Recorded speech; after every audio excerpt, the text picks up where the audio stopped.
Everyone, welcome to our channel Telugu vibes hub 26. ఈ రోజు మనం దర్శించబోతున్న ప్లేస్ తిరుమల కొండల్లో వెలిసిన సప్తగిరిలోని అత్యంత పవిత్రమైన తీర్థాలలో ఒకటి పాప వినాశనం.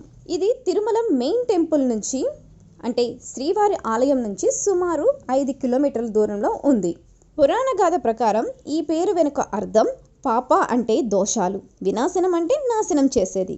ఈ తీర్థంలో స్నానం ఆచరిస్తే 7 జన్మల పాపాలు తొలగిపోతాయని స్కంద పురాణం మరియు వరాహ పురాణం చెబుతున్నాయి.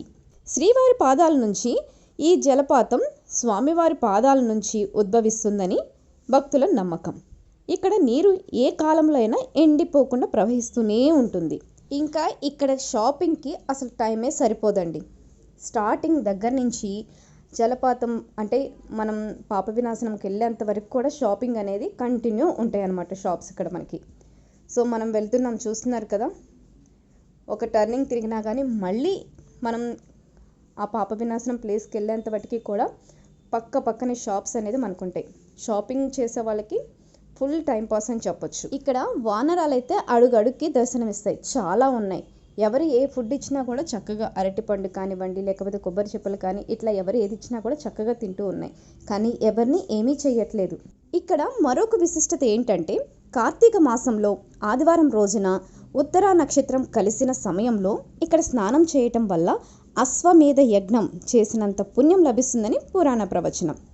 భక్తులు స్నానం చేయడానికి వీలుగా ఇక్కడ జలపాతం నుంచి నీటిని పైపుల ద్వారా కిందకి వదులుతారు. ఆడవారికి మగవారికి వేరువేరుగా మనం డ్రెస్ మార్చుకోవడానికి కూడా ఉన్నాయన్నమాట ప్లేసెస్. ఇక్కడ పక్కనే మనకి గంగమ్మ తల్లి చిన్న ఆలయం కూడా ఉంది. భక్తులు స్నానం చేశాక ఈమెను దర్శించుకుంటారు. పాప వినాశనం దగ్గర ఒక పెద్ద డ్యామ్ ఉంది. తిరుమలకు అవసరమైన నీటి సరఫరా అంతా కూడా ఇక్కడ నుంచే వెళ్తాయి. తిరుమల బస్ స్టాండ్ నుంచి ప్రతి 15 మినిట్స్కి ఒకసారి ఆర్టీసీ బస్సులు మనకి జీబులు అందుబాటులో ఉంటాయి అన్నమాట. ఓన్ వెహికల్స్లో కూడా వెళ్ళే వాళ్ళు ఎప్పుడైనా సరే వెళ్ళొచ్చు. ఈ అడవి మార్గం ద్వారా ప్రయాణం చాలా ఆహ్లాదంగా ఉంటుంది. దారి పొడవునా పచ్చని చెట్లు, కొండలు కనిపిస్తూనే ఉంటాయి. ఈ వీడియో మీకు నచ్చినట్టయితే లైక్ చేయండి, సబ్స్క్రైబ్ చేయండి.